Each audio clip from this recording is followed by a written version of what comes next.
Welcome to Orbicle Times Podcast, and hello to everyone, whatever part of the globe you're from or happen to reside in. My name is Kelly Jo, and here we'll provide armchair conversations gathered from interviews and research reviews to explore the seen, the unseen, and the in-between of the supernatural paranormal phenomena, with topics that circle around spirit orbs, NDEs, OBEs, UFOs, time slips, mystical moments, higher consciousness, and more. I hope that this cast will be our meeting place and judge-free zone where we can explore, learn, and grow through the telling of. This cast will be launched on a monthly basis or a bi-weekly schedule whenever I'm able to make contact with those in the know for their telling of. Speaking of those in the know and the telling of, have you had mystical moments or other supernatural paranormal experiences? Care to share on this cast? Then consider stepping into the light with your telling of, or send in your monologue for me to read on this podcast. Simply email orbicletimespodcast@gmail.com for a chance to contribute to this cast.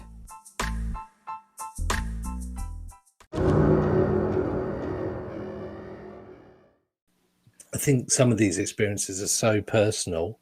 Yeah. I don't know if you can sort of protect yourself against them, especially with UAPs and UFOs and that kind of thing. There's no control over those anyway. There's no control over the paranormal. These things happen when they want them to happen rather than when we want them to happen. I'm joined by hosts of Pursuit of the Paranormal, Ash and Greg, all the way from the UK. This episode circles around how they initially made contact with each other, strategies which allow them to balance between their passion projects and other daily commitments.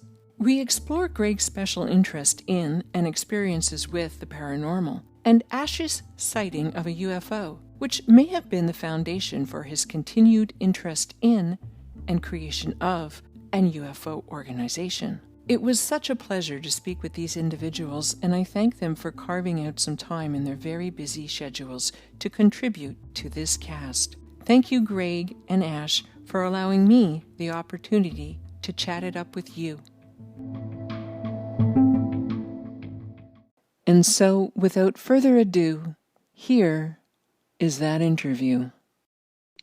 So, a warm welcome to Greg and Ash, host of Pursuit of the Paranormal Podcast, and I quote, which explores lesser-known stories of the unknown world and interviewing figures of all sections of the paranormal world. So you're joining us all the way from the UK in England, and I guess to be exact, you're in Oxford, and one of you is in Manchester. Is that correct? Yes, correct. I got that. Yeah. Okay. Now, Ash, you're in Oxford? I'm in Manchester. You're in Manchester. Okay. Yeah. Okay. Sorry about that. You had a 50-50 shot. Yes. I did. I rolled the dice. I lost. Correct. So welcome to both of you, and thanks for taking the time out of your busy schedule to join us here on the cast. So I guess what I'm going to ask you is that my understanding is that you both met while you were pursuing a common interest. Correct. And speaking of rolling the dice, you met online. Is that correct? Yes. So me and Ash were both, we were both admins of a poker group on Facebook. And Ash had actually been putting some stuff up about his UFO identified website. Right.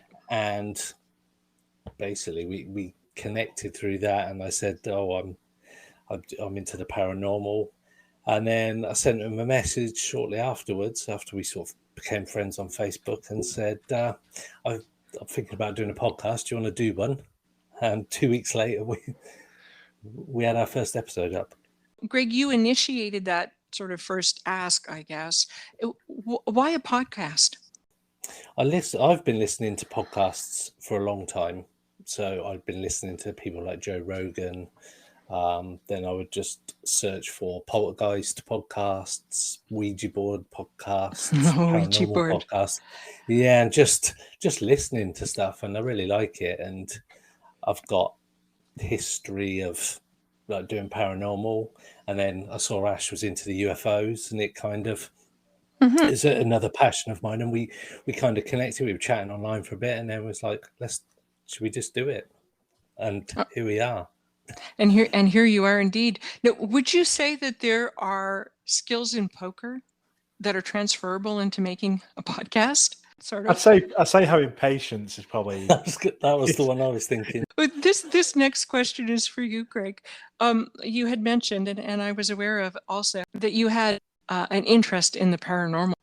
Okay, so I've been into the paranormal as part of paranormal groups for the sort of the last 5 or 6 years, maybe 7 years. But before that, I when I was little, there used to be a TV program called Arthur C. Clarke's World of Strange Mysteries, or Strange Mysteries with Arthur C. Clarke, and he used to put these programs on in the 80s where it was almost like documentaries about the paranormal, and each week it would be, say, about stigmata, about poltergeists, that kind of thing.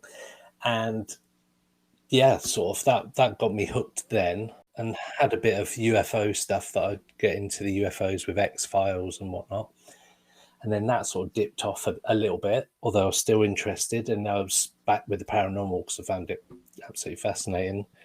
And then joined some paranormal groups. So yeah, that's really, it was back in the 80s, showing my age now. And yeah, it was all that kind of time where there was no internet. It was just TV, and had to rely on books and TV to get my fix. Are you currently in a group? Would you call that Yes. a ghost hunting group? No, they wouldn't like me to call it a ghost hunting sorry. group, I don't think. I think what is it called? It's Windrush Valley Paranormal. So we just go and investigate places rather than sort of hunting for ghosts. We just go there and to particular locations. We're quite fortunate around the Oxford area where I live that there are quite a lot of old buildings and history. So we just go there and just try and find evidence of paranormal. So whatever that may be. Do you perform any rituals prior to or after going on one of these outings? No, I think some people say that you should do like almost like a prayer type thing to keep you safe, but no. Okay, and you never had any what they would find as residual energy follow you around? No, not that I'm aware of. What's one of the encounters that stands out? On a paranormal sort of investigation? Yeah.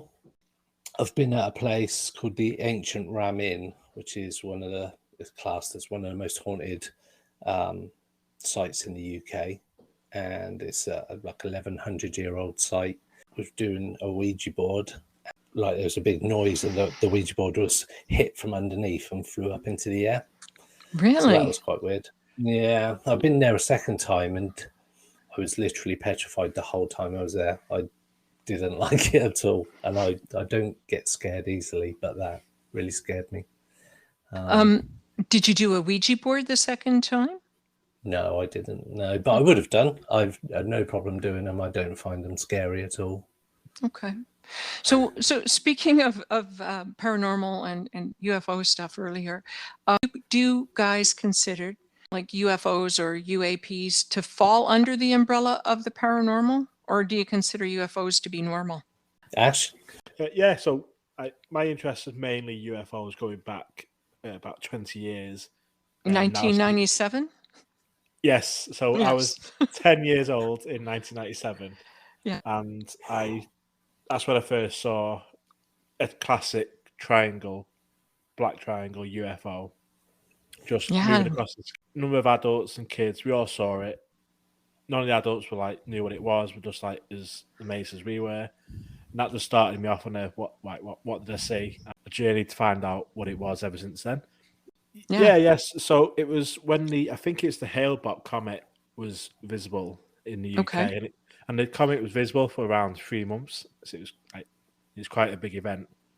And when it was a clear night, we'd just go out in the street with our friends, with the family, just to have a look at the comet. It's one of these nights, it's just a really clear night. 3 or 4 kids and 4 or 5 adults just in the street, just all gathered watching, just looking at the comet. Comet don't do much when they're there, but it's just cool to watch. And then all of a sudden, it was a clear sky. Someone pointed out, what's that? We all looked up, and it was a classic, like a light on each corner, a triangle shape, just moving across the sky. And the size of it, I would say, at arm's length, about the size of a 50p coin. Maybe a quarter, not even in Canada, but like a quarter size coin. And it was just moving, and you could see the sky like get darker behind it. So it wasn't like three different lights. You could tell it's like one object. Because the sky like made the shape as it was moving. Just a straight line right across the sky. It took about 45 seconds to traverse the whole of the sky. So it's moving quite quick. And we all saw it, and it just disappeared into the distance. They were all like, what was that? The adults were like, no idea. It wasn't a plane. It wasn't a helicopter. It was really, really weird. Yeah, it was an adult that pointed it out. Was it? Did you talk to other adults or other kids or after that event happened? I think I went back home, told my mum and dad that I just saw something. They were like most parents were like, oh, cool. And then get back to watching TV or whatever they were doing. But then they sort of just mentioned it. We talked about it with my friends a couple of times, like the days after, but they sort of lost interest in it. They're just like, oh, let's go watch cartoons. Just being kids. So as I was like, I went to go to the school library, get books on UFOs out because I was like wanting to know what it was. So obviously I never sort of come across UFOs or anything like that before. And I actually submitted a UFO report about a year later because I carried on like trying to find information, sort of got the interest in the whole UFO thing, started trying to watch like films on TV when they came on and get VHS tapes out, that or documentaries and stuff. That's just became a passion from then, really. So that's interesting because I was going to ask you tongue in cheek. So did you make a report to MUFON? But you made a report a year after the incident? Yeah, because I think when getting these books out, there's an organisation called Bufora in the UK, which is the British UFO Research Association. Okay. I think they were mentioned in one of these old books, and it was like you can write to them, make a report. So I actually wrote a letter at 11 years old, drew a sketch of what I saw. Isn't that interesting? Hey, do you think they would still have that on file? But the thing is, I'm actually, for the past 3 years, I've been on their investigation committee of the UFO committee. And I think I said to Greg a while ago, I need to see if I can get access to the records and see if it is there. Like, yeah.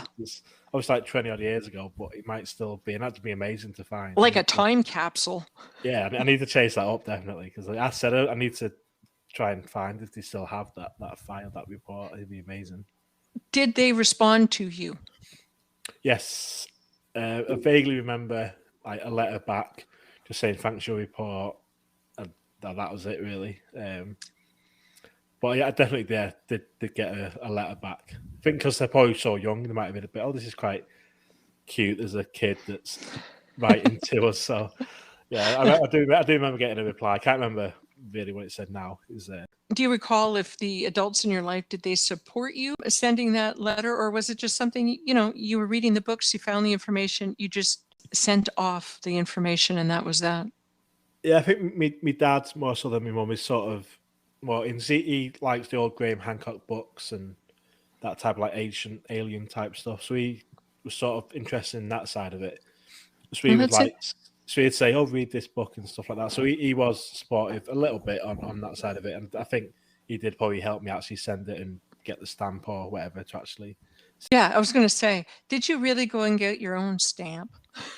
Yeah, probably not. Yeah, UFO identified. Oh, identified.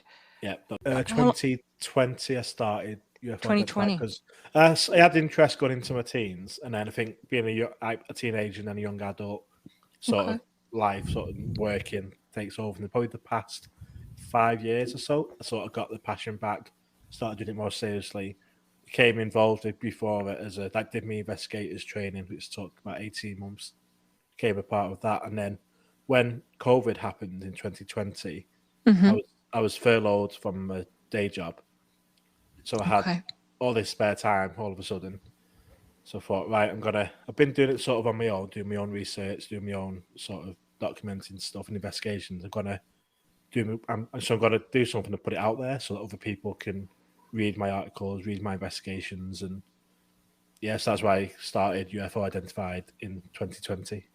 Some of the content is pretty interesting. I think especially the sighting database and everybody that's listening, or everybody. You have a mini conference coming up. Is that correct? In October the 1st? Yes. So a couple of years ago, probably about 6 months after starting the website, I sort of wanted to start my own community group, so to meet other people in my local area. So I tried to find like groups that already existed, but I couldn't really find anything that was active or current. So I thought, F it, I'm just going to make my own group local to my area. Yeah. That was about 6 months after I started. So getting close to 2 years ago now. And then that's just grew to a membership now with over 500 members of our group. That's just local to like my region of the UK. Yeah. And we do sky watches, we do meetings where we have a little speaker, we do just get-togethers in the pub where we can just have a chat and a drink and talk about UFOs. And then last year we were just going to do like because you mentioned the database, which is the biggest database of current day UK UFO sightings. Mm-hmm. Ours is the biggest. It only goes back to 2020, so we don't do historic stuff. Ours is more like what's happening today, and it's the biggest database of what's being seen and what's being reported today. Wow. That's probably got over 1,000 sightings on there since 2020. So there's more overcast than not where you are. Yeah. So it doesn't necessarily then, to me, there couldn't be as many UFO sightings, let's say, as certain parts of the USA. It's just that maybe because of so much cloud cover, that opportunity maybe doesn't present itself as much. Is that a fair assumption? Yeah, definitely. I mean, because obviously we look at the people report the weather conditions at the time, and more often than not, it's always clear sky or not much clouds. So it is when they are being seen, it is when it's a clearer day. So you probably are right that probably would be more if there wasn't such a rainy little country that we are. Because it's rarely you see a UFO report and the weather conditions are described as raining. Do you get more reports in the spring, summer than you do in the fall, winter? No, it's really? Tends to be pretty spread out. So, like, I'm looking at the figures now for the first 6 months of this year, and January had the most, and then April was second, and then June was third. So yeah, it tends to be similar numbers each month. Okay, let me back up. When people are accessing your website, can they then report a sighting at your website? Yeah, we have our own site report form, which is quite detailed, but you can put in as little information or as much as you want. It just gives that option to try and get as much information. Because if it's local, because we get reports from all over the UK, but if it's local to us in the Northwest, we'll go out, we'll go to the location, we'll do investigation. Yeah, we'll get out there, we'll speak to the witness, and we'll do a full investigation if it's local to us. Do you solicit people to have, let's say, volunteers with your organization in other parts of in the UK? So at the minute, we're just based in the Northwest. We're a team of 4, so sort of grew to there's 3 of us now. There's 4. Steve joined us earlier this year, and we all have our own strengths and weaknesses, and we're all based in the Northwest. Long term, I do want to spread around the UK because we actually rebranded the website and our community group last year, because we used to just call it the Northwest UFO Research Group. Mm-hmm. Now it's UFO Identified Northwest Division. Okay. And that's on purpose, because in the future I want to have a Northeast Division, a Southeast Division, a Wales Division. You have an expansion on the horizon. So it'd be in the future, but long term, that's our plan. That's the reason why we rebranded last year. In the future, we're looking to again link up with other groups. People can obviously come on board. We can offer the training. We can help them develop their own UFO identified group in their region, and they can then handle reports from there, and we can build that way. All right. Well, do you go out yourself to do any of these investigations? Yes. Okay. Is there any one investigation that that sort of stand out for you? There's one, we've had a couple this year. Obviously, with COVID, we've not been able to get out as much as we wanted to the last couple of years, but this year Right. we've been sort of getting out there as much as possible. And there's one a couple of months ago where, probably about half an hour from where I live, they saw a sphere-shaped object quite high up, stationary, and then started moving upwards, then moving sideways, stationary again, and then just moved upwards and just disappeared out of sight.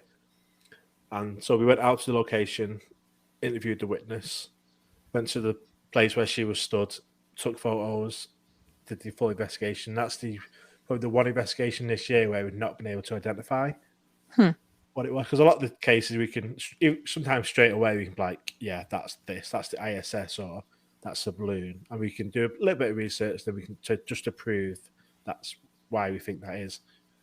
But very rarely we do get a case where we do the investigation and our conclusion is we don't know. We've ruled out everything else that we can, and it remains unidentified, which is in that case is as it stands, unidentified. Creating and producing a podcast, for one person, it can be time consuming, especially if you're somebody who has other commitments, like if you have a family, a job, and your other interests, just other commitments. Do you guys have a time management strategies in regards to your cast, or is it just how does it work for you guys? Do you draw straws? No, we're quite fortunate. We've worked really well from the start, and we've been learning. It's quite a steep learning curve from the start of our first episode right up to where we are now, and we kind of just do bits of everything each. So we're always messaging on like social media, and when we're doing the podcast recording, we'll have a catch up beforehand or afterwards, or when we're recording other aspects, for other social media stuff, we'll just talk about what we're going to do, and we sort of like have catch ups all the time. So I was actually saying to Ash the other day that considering we've only met each other once in real life, right? We speak to each other for hours and hours a week, because we're talking about who we're going to get on as a guest. We'll both separately try and secure guests from all over, and Ash's like the UFO side. I'll try and get some paranormal stuff, then Ash will get paranormal people, and we sort of, it all just works. And we both work full time. I've got a family and pets and all those kind of things. Ash works the later shift, so we end up recording our podcasts at sort of like 10:30 onwards in the UK time, because of when Ash's shift ends. So it actually works quite well because it's late in the evening. Both of us have sort of done our commitments for the day. We interview a lot of people from the US and Canada, like yourself. So the time difference works better for us recording later, because it's a lot more friendly for everybody over the pond. Yeah. But no, we have got a plan as such. It's quite loose at times and it changes a little bit, but generally we've got a plan of what we want to do, and we sort of just work really well together. We just always messaging each other throughout the day or whatever, just to say, are we all right for tonight, or what we're going to do this weekend? Have we got this interviews lined up? Are you okay for this? And we just touch base all the time, and it just seems to work really well. I was going to say, I think because there's two of us, that helps a lot as well. Because we've been putting out 2 episodes a week at least for nearly a year now. Before that, it was at least 1 episode a week. And if, say, I'm busy or I've got some commitments or I'm away, I know that Greg could pick up the slack. Yeah. And likewise, if Greg's particularly busy or can't do stuff that week, I'll do the extra, so that we always have stuff doing, and we always motivate each other. And like, I don't want to let Greg down with stuff. He doesn't want to let me down. So that helps us motivate to do. If like we are feeling a bit, I can't bother today. Yeah. We still do it. We still have that to not let each other down. Whereas if I was doing a podcast on my own, I'd probably think, I can't bother doing it this week. And then another week goes past. Next minute, it's been 2 months and there's been no episode. And I think because the two of us, we bounce off each other and we also Yeah. motivate each other. So that's why I think we've had the success we've had, really. Yeah. Right. So you got each other's backs and you don't want to Yeah. let each other down. Because we sort of same sort of thinking as well, we're on the sort of same wavelength, as it were. We kind of, like Ash said, we sort of support each other and pick up the slack when somebody else is busy or everyone's busy. And we kind of know what we want to do. We've got a bit of a routine going now. So we know what we need to do. If Ash is going to edit the podcast one week, I'll say, all right, I'll do next week, or can you do this one if I send you the files, those kind of things. So I think with both of us, I think if it would have been just me, I'd have sacked it off a long time ago. It's just too difficult because it is time consuming trying to find guests all the time and stuff to talk about and updating social media and updating websites. And that's crazy. Yeah, maybe you can explain or expand on about your podcast. Of course, you have guests on. Do you have a list of questions? Do you do some research about who you're bringing on? Or do you pretty much go in by the seat of your pants and you're just like, let's just have them on and see what happens? A bit of all of that. Yeah. Okay. So we sometimes, like Ash will say, oh, are you free on Wednesday? We're going to speak to such and such. Mm-hmm. I go, yep. Ash might give me a little synopsis of who they are, like an author or something like that, connected to UFOs or paranormal. And sometimes that's as much information as we've got, each other's got on the guests we're getting on. And whilst we probably have a couple of opening questions, like we ask a lot of the time, like Ash will ask, how did you get into whatever you're into? Sure. And then we just like to flow from there, see what happens. We talk about the stuff that the guest wants to talk about and their sort of subject field.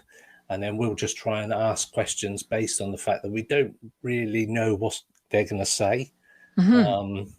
So and it seems to work well. We get about an hour's worth of talking and questions, and we'll make notes between us, and we'll sort of refer back to the notes as we're talking. So we might pick up on something they discussed earlier and sort of probe a bit more. But it's more of a free-flowing conversation rather than when we were right at the start and we were scripting stuff when we were doing it without guests. And now we've worked out that just having that conversation like we're doing now, we just have a conversation. We'll ask a couple of questions and then we'll just see where the conversation takes us. And it generally seems to work well. Yeah. Okay. Yeah. Now, speaking of all the time that you have to put in and also the hours that you communicate with each other, I suppose you will see each other, like I mentioned, at the in October. You'll probably see each other live, like in the same room. Will you? Do you attend? Okay, maybe I should back up. Do you attend Ash's conference? I didn't last year. I don't know why I didn't last year. Okay. But I'm going to go. I'm going to go up there in October for definite. Okay. Yeah. Good. What is your family? But for both of you, what does your family and your friends think of you spending, time in pursuing paranormal issues? Do you want to go first, Ash? Well, my partner, he's a bit. I just get him all of the eyes most of the time. Okay. But he knows it's a passion. Yeah. And it's something that I really love doing. Like with the whole UFO Identify website, the podcast, putting on the conferences and stuff. It is a passion. And he has his passions, I have mine. And I get him all the eyes. So when I come home from work at like 10:15, I'm like, I've got an interview at 10:30. I get more the eyes, but it's pretty supportive generally. Yeah, same my side. I'll come home and I'll say, me and Ash are interviewing Kelly Joe from Orbicle Times. And I'll say, we're speaking to so and so tonight. And it's like, okay. Okay. It's because it's late at night. Yeah. My kids have gone to bed. They're already in bed. TV's sort of on, so my wife's watching the TV, and she'll watch her programs that I don't like watching. She'll watch them while I'm doing the podcast. And is your wife interested at any level in the paranormal? Not really. She's been on a couple of paranormal investigations with us. Oh yeah. But it's not really her thing. So she's got her hobbies, and I've got and you've got yours. Yeah, right. I think she just lets me get on with it because I'm just in the study in another room, just talking about stuff I enjoy talking about. And I think that also goes back to how me and Ash doing the podcast, because it's something we really like doing and we've got a passion for it. Right. We just enjoy having the conversations, and the hours just fly by, and we can talk for hours to guests. And we've had guests on multiple times because we just don't get through all the information. So, and I guess you're learning as you're going too. Oh, absolutely. Yeah. We're refining each week or each episode, because we're now nearly 3 episodes a week at the moment. Wow. We're getting it down to sort of a fine sort of routine of what we're going to do. Yeah, exactly. And to be able to pump them out that many times, we have to be quite regimented on what we're going to do. And so we do an episode on Saturday that we release, which is also a video version on Spotify, on YouTube, which is Paranormal United States. So we take another a state each week.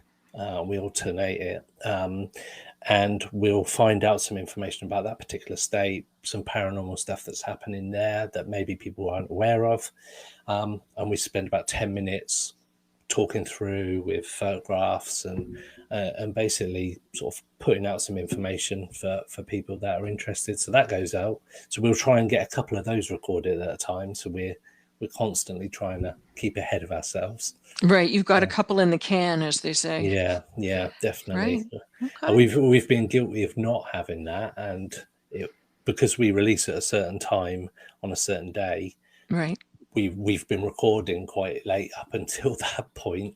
So we can finish the recording, quickly edit it, and straight up for release. So sometimes we're not quite as far ahead as we wish we were. But you find yourself under the gun once in a while. Life happens, unfortunately, and things happen. That's it. And Well, that's it. And do you consider this, because with anything, people can take their passions into obsessions.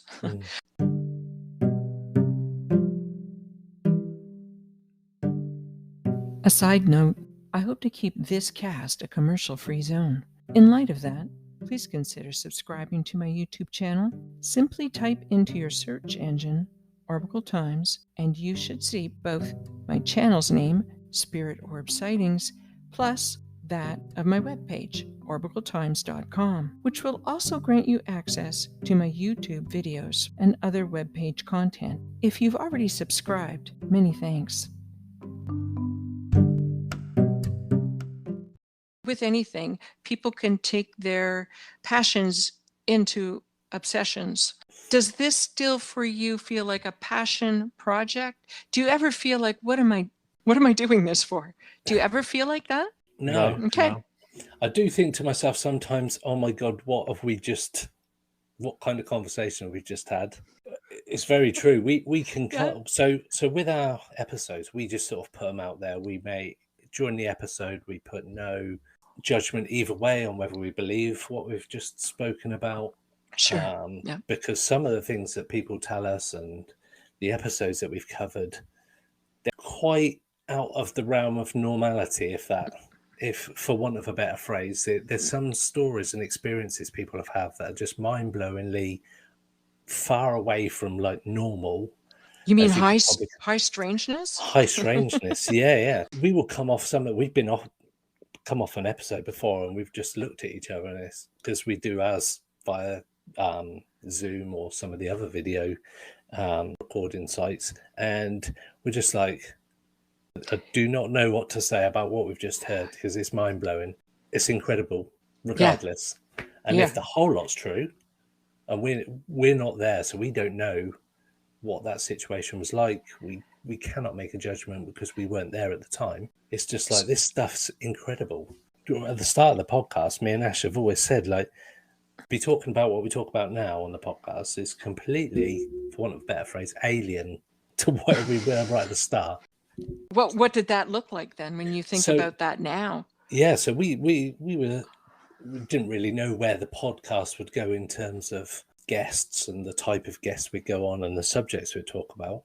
Okay. But when we look back at the start to where we are sort of nearly 2 years later, and we're talking to people about interdimensional beings, Sasquatch, poltergeists, and everything in between, alien abductions, all that kind of stuff, to be talking out loud about interdimensional beings, parallel universes, I wouldn't have been able to say that out loud, I don't think, right at the start. But now it seems like a normal conversation to have.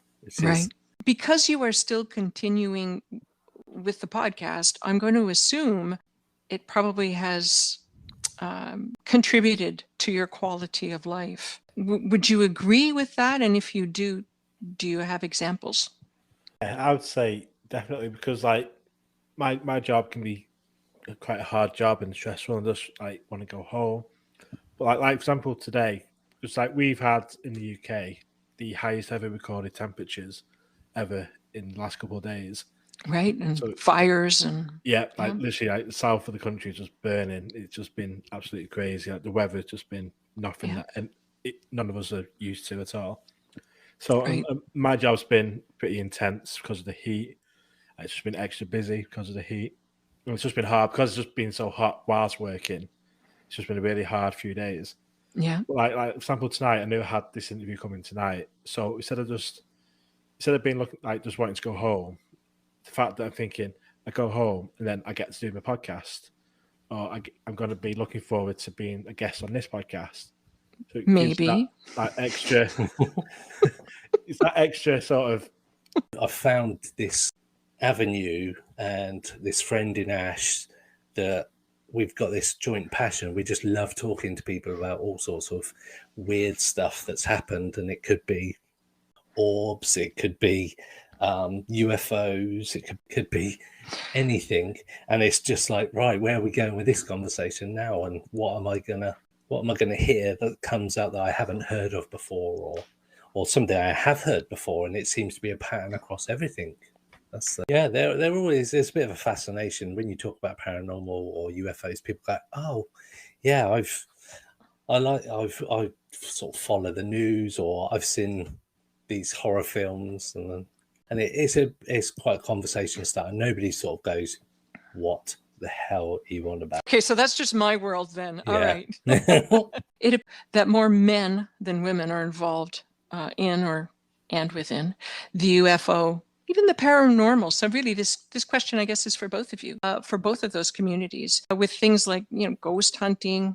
You don't want to use that word, but you know what I mean. Yeah. Attending or even at conferences, or even speaking at the conferences, hosting podcasts, even for that matter, that deal with paranormal or cryptid UFO types of topic. I don't know. Would you say that it's a fair assumption that there are more men than women? So it's kind of a weird one, because on the face of it, I think it just mirrors society in that there's just more men in the sort of more high profile positions. That's the same in like ufology world. Okay. And I've always sort of had that opinion that it's more men. And when we look at our stats for like the podcast listeners, it is more men that listen to the podcast than women. But when we do our public events, most of the time, women outnumber the men. When we do sky watches, when we do meetups, there's more women than men, and I found that quite surprising, because I'd think, like say, more men, because it does seem to be in general more men. But I think when I've spoken to, because like in our team, UFO Identified, it's 2 men and 2 women. Because it was for a long time just Abby and Natalie, 2 girls, and me, and then this year we took on Steve joined us, so it was more women plus me, but now we're 50-50. But at events, and I've spoken to the women about it, like, because there's people that come to our public events that don't get involved on the Facebook group, don't get involved in the social media side of it. Okay. And so I've asked them like why, like, and they don't like they're interested, but they just don't want to put themselves out there. but they want to be involved. They want to come along to the sky watches and stuff and talk to people, but don't want to be like putting themselves out there like on the internet and stuff. And I think that seems to be the reason why maybe get more male speakers at conferences, more male like on documentaries and stuff. You see more male. Maybe that's. Have you noticed that there's a specific age group that attend your conferences? Yeah, there's definitely the more 40 to 60 tends to be the main sort of age range. I think that's across UFO sort of field in general. Is sort of white, middle-aged male is kind of the most popular. What you see, what you come, because I come to other conferences in the UK, 90% of the attendees would be middle-aged white men. It's just like it's a stereotype, but it is true. And one of the things we do at UFO Identified is trying to combat that by getting more women involved, more people of colour, younger people, just because the interest will still be there. It's just they're not sort of making it public.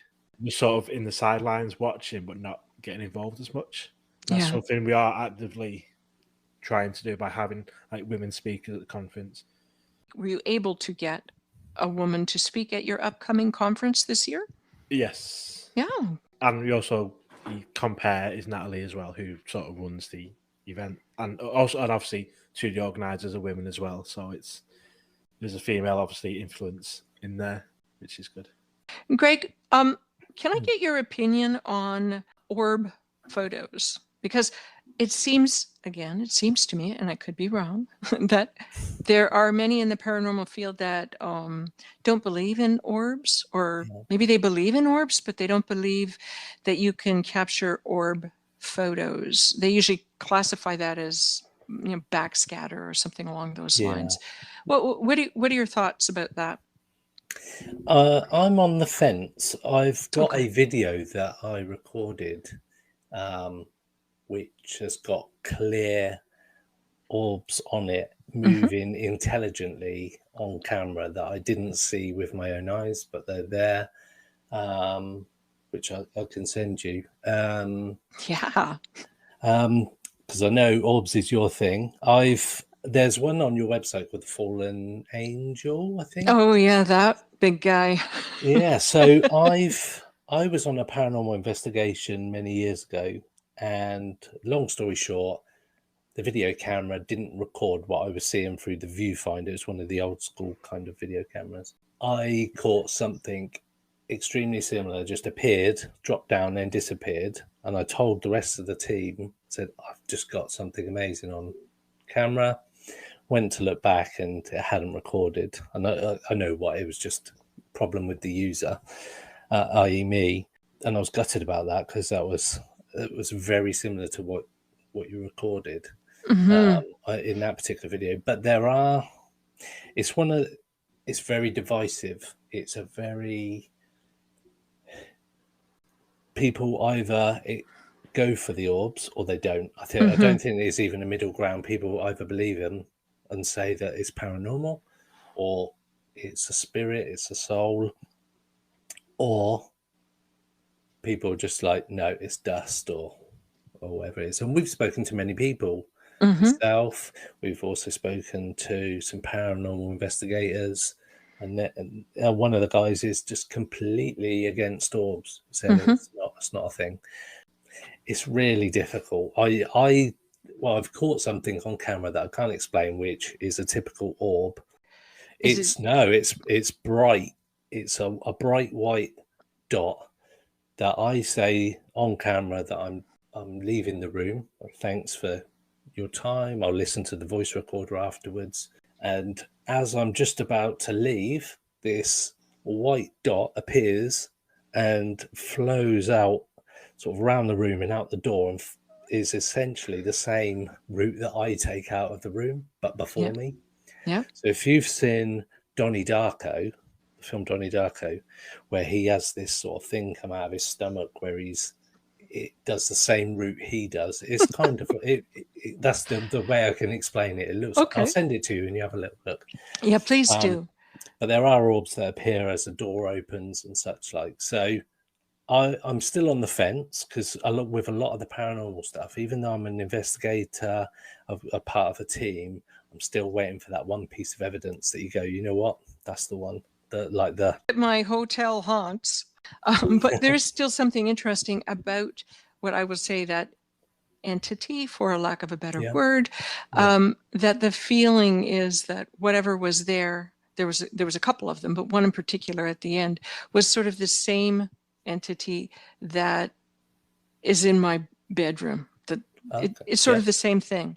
Anyways, it's interesting because all of these subjects that we're talking about now, like orbs, UFOs, paranormal, there's such a conversation starter, and everybody's got a difference of opinions on what it is.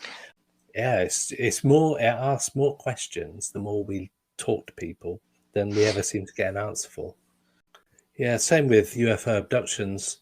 There's a similar type theme of what people experience, but then at other times you'll speak to other people and they've had completely other end of the spectrum experience. Generally never a good one, but sort of their similar experiences are completely different, if that makes sense. Yeah, it does. Now, you mentioned you've done a Ouija board in Ash, but I think you did a Ouija board experiment in your home. Was it to gain insight for like an upcoming episode that you were going to do? Did it come about organically? I think organically, because I moved into this house just over 12 months ago, and the house is around 150 years old, and we've had a couple of weird things just happen in this whole building. We're just an apartment on the first floor or second floor over there, but there's a huge basement underneath, and obviously it's a creepy place anyway. Basements, yeah. You don't really get many. You don't really get many basements in the UK, so it's a bit weird to have one. I've never been in one before. It's like, oh, I've got a basement in my house.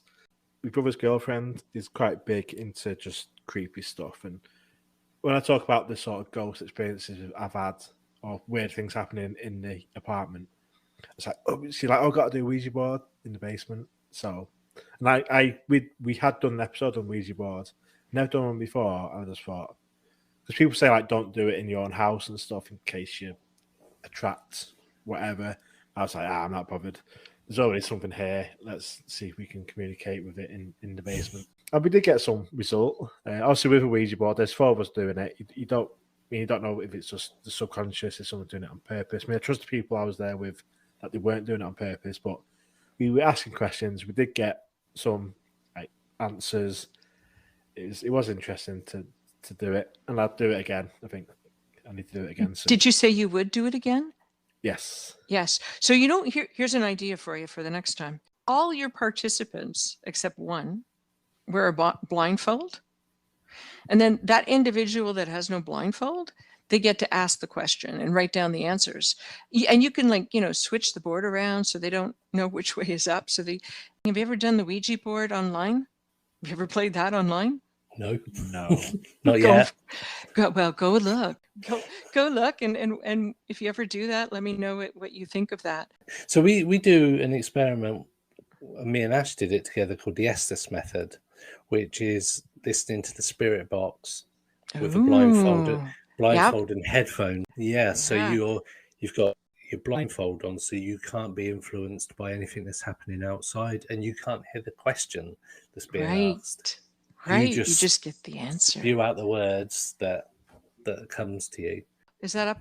Can people see that? I think we've got it up on the page. It is on our Facebook. It might be buried a little bit. We need to put it on the website. Let's put it on the website, Greg. Yeah.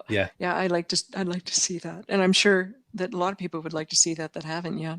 It was a scary experience. It was creepy.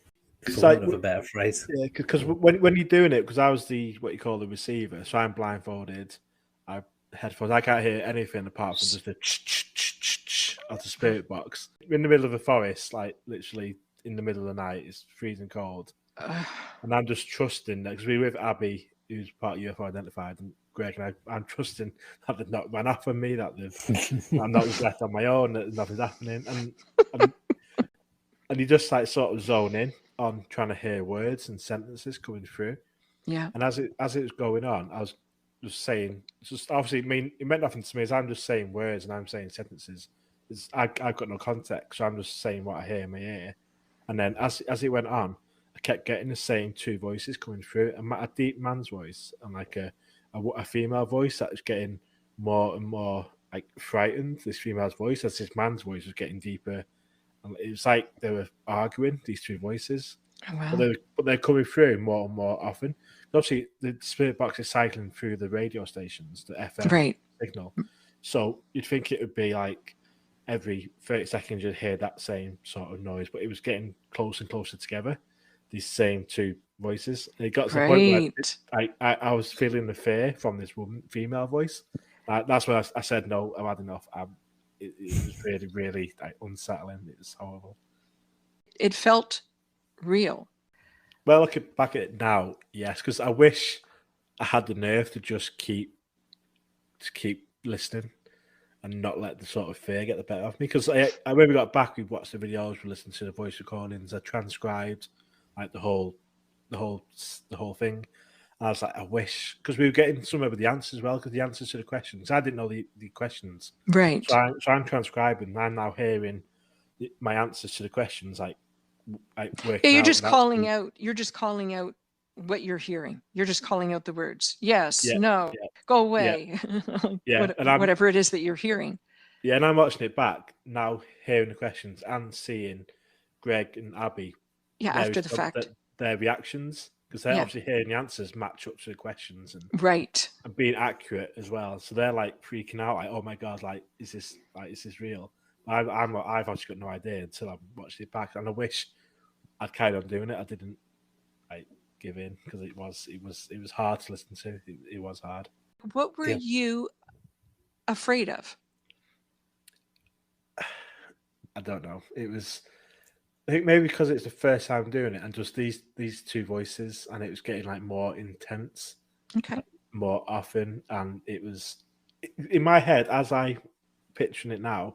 It was like an argument or a fight was happening with these two people, and something was going to happen to the female, and that's when I was like, no, I've had enough. Like I'm done. I just don't want to hear anymore. It was just, it was hard to explain. It wasn't like I was scared for myself. It was just a fear. I've had enough. No, I was going to say that one of the key initial questions that we asked was, can you name anybody in the group? And Ash just come out with Abby's name straight away. We're like, what? And then as things went on, it just, like Ash said, it sort of kind of, we were talking and asking questions, and he was just answering stuff in response to the questions. It wasn't big pauses. It was just sort of like we would ask a question, and a few seconds later, a response would come. You have to imagine we're in the middle of this place called Castle Ring, and there's a history of like black-eyed children, UFO abductions. So already and it was getting dark. We were in the middle of this mound, as it were, sort of an inverted mound of grass. Yeah, it was really becoming creepy. And towards the end, we were like, don't feel so great here. Should we just go? It just went silent. Like it's like a mist came in, and then it just went deathly silent. Like, there's no birds, there's no wildlife noises. It was just no forest noise. It was just complete silence. It's like time to go. Right, okay, let's go now. Wow, you mean literally like a mist rolled in? Yeah. Literally? Oh wow. Yeah, and it had been birds and wildlife going, and then all of a sudden it was like, have you just noticed that there's no sounds of anything? Like, did you feel an energy change, a pressure, or anything like that? I just got an overwhelming sense of let's go. Let's just go. And we all felt it, all three of us. We did. And all three of us are like used to being in these places, don't we get scared much. And all three of us just are like, it just doesn't feel right. Let's go. So that was cool. That's actually funny, because that brings me to asking you guys about the theory. They call it the hitchhiker effect. Yeah. First of all, have you heard of that? Do you know about that? Do you believe that? Yeah, to all of it. Yeah, same. Yeah. Okay. Yeah. I mean, I've never had it myself where I've brought anything back with me that I know of.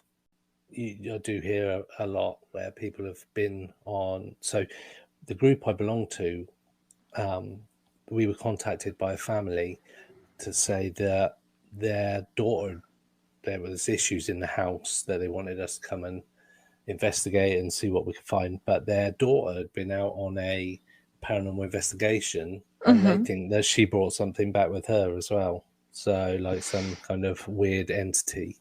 So yes, it's strange. I've not experienced it myself. I don't know anybody, but did that terminology come up to do with the activity that was experienced at Skinwalker Ranch? But I don't know that for sure. Yeah, I know they do talk a lot at Skinwalker Ranch about the hitchhiker effect, and I know some of the guys that have been on Skinwalker Ranch, people like George Knapp and Colin Keller, they've been talking about it recently, and the hitchhiker effect, where people have experienced stuff off ranch once they've been on there. But I think it's fairly common for people to get some kind of entity follow them back after investigations, or being somewhere where it's highly contaminated with paranormal activity. Okay. Do you know, is that theory connected with, or only connected with, after one sees a UFO?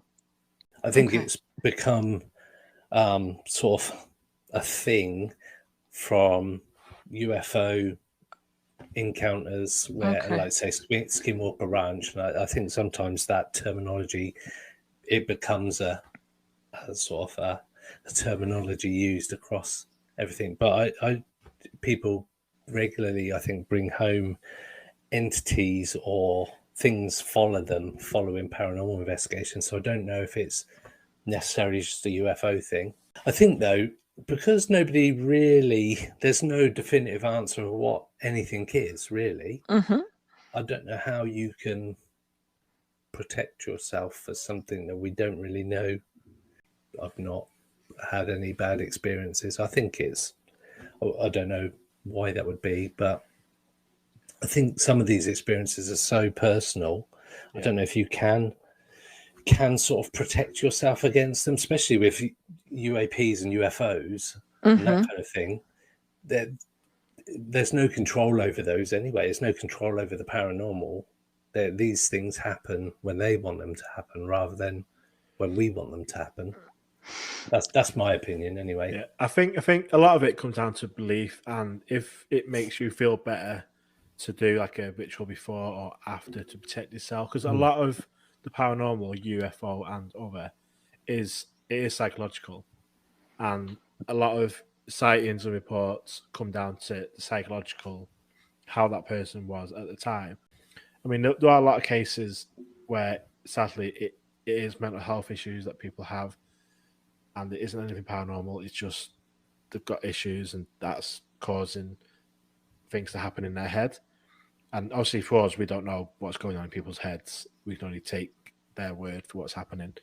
And if that makes them feel better that they want to do a ritual. I mean, I personally don't really have an opinion on it. It's not something I've done myself, but I've seen a lot of people doing it. I follow people that do a lot of this stuff, and they do the rituals before and after.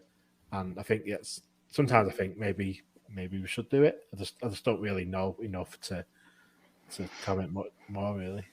Do you think that there might be a connection for people that do perform those things, that maybe at one time they were at some level religious, or had attended religious functions or ceremonies? From what I've seen in the paranormal community, no. I think it's just, hate to use the phrase a thing, but it's all these groups, and any paranormal investigation, a public one that I've been on, people always do it at the start, and they say we have to do this to protect ourselves. But I don't really know where that originates from. It seems to be a thing. There's something called observable. It's supposed to, I think, refer to like biological changes. You had mentioned, I think it was you, Ash, you were talking about, people might, even before the paranormal encounters, some sort of psychological issues. But if you see, a UFO, understandably, there should be some possibly PTSD or trauma involved, depending on the severity, of that encounter, and also on the person themselves. And have you heard about this biological changes after experiencing a UFO? So apparently it's supposed to be like, I guess, the potential biological changes that occur within the body because of these close encounters with UFOs. I'm assuming something like radiation or other things. Have you heard of that? No, I've not heard the phrase "sixth observable" before. Just talking off the cuff. I mean, for anybody who's experienced that and who has found it to be traumatic, how does one approach their workplace or the medical community to receive help or even, for that matter, benefits? Like, how do you do that? Yeah, I mean, when people have experiences, UFO or otherwise, it can be a life-changing event. Like, it can completely turn your life upside down. Because you've lost all sense of reality. You don't know what's real anymore. Like, your whole world has changed. If you say you've just had like an abduction experience and been took in a spacecraft to a different planet, and now you've just been dropped off back home, for example, your whole world has just changed. And how do you go? Like, say, how do you go back to working a 9-to-5 job? Much bigger thing going on in the world. So yeah, you're supposed talking that sort of sense. Yeah, like, that's changing, and it is a struggle for people to find a peer group that understands and not be thought of as crazy. And it is a struggle for a lot of people, and that's why there's a lot of stigma with UFO and paranormal still. When someone has that experience, they don't know who to turn to, and it can be like very frustrating, and it can be very negative because they know that there's something bigger than all of us, but they don't know where to go with it. They don't know what to do anymore. They just how do you get on with normal life after an experience like that? I don't know how you would. I could see why there is a surge in the podcast community that deal with paranormal issues, and people finding out about that, because it is armchair type of therapy in my mind, to get on a podcast talking to somebody, but then feeling vulnerable and exposed. But I think the underlying issue that I hear a lot is they've come forward because they want to help one other person. Yeah. They're helping themselves. I think that they're aware of that, because it always helps to talk and then hopefully get some feedback, or just the talking sometimes without any kind of interjection or opinion is pretty helpful for people too. Finding themselves, and this goes for the hosts, being opened up to all this new information. Once someone has one sort of experience, then, if this is real, then this can be real as well, and this can be real as well. So it does open up the mind to everything. Once one thing is possible, everything else is now possible. Once you sort of open that up. And we've had, like, talk about sort of being like a therapy. We've had guests or people that just message us, and they've never spoke to anybody about their experience because they didn't know where to, and they've found us, they turned to us, and like a lot of times it can be very emotional. Like, we've been on video calls with people that didn't even make an episode out of it. It's just they wanted someone to talk to, and they're breaking down because it's the first time they've spoken out loud about it or felt like they've been believed. And we try and help. Obviously, we're not experts. We can't give like professional help, but sometimes it's just telling someone that's not going to think you're crazy, and we are honoured that people do choose us sometimes to share that with for the first time. And we can help someone, we can help one person, then it's been worth it. Yeah. There you go. That's probably what we'll do is we'll end on that note. And I think that you do help people, and that must be one of the drives for you to continue, I would imagine, with your podcast. Helps you and it helps other people. It's a win-win. Absolutely. Definitely. Yeah. Well, I really appreciate you, both of you, coming on. I know that I caused some trouble there trying to get connected with you, so I appreciate your That's okay. assistance. Stuff happens. Yeah, thank you all the very time. much. Yeah, do you want to? I will put your contact information in the show notes. But did you want to just do a shout out for yourself, where people can reach you or where people can see you? Yeah. Yep. Yeah, go ahead. Go on, Greg. Go on. Okay. So we're across all social media. It will be Pursuit of the Paranormal on Instagram, Pursuit of the Paranormal Podcast on Facebook. We're on TikTok as Pursuit of the Paranormal. Also, we've got a link tree, which is linktree.com/Pursuit of the Paranormal, of which, if you go on there, it's got the links to our Buy Me a Coffee, our merchandise store. Yeah, so you can connect to us through that on everywhere. And it's just one link, which is quite handy.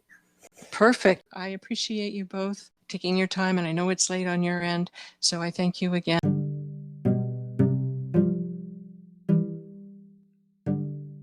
I would like to keep this cast a commercial-free zone. In light of that, please consider subscribing to my YouTube channels. All my orb videos are available by using the handle @SpiritOrbSightings, or visit my new channel with the handle @Orbicle Times Podcast. If you've already subscribed, many thanks. For blogs, episodes, show notes, bios, images, and video, please visit www.orbicletimes.com. If you enjoyed an episode, then please give a like or a share on Anchor, Spotify, Apple, or whatever podcatcher you happen to use. If you've already done so, much appreciated. Thank you for taking your time to visit these Orbicle Times.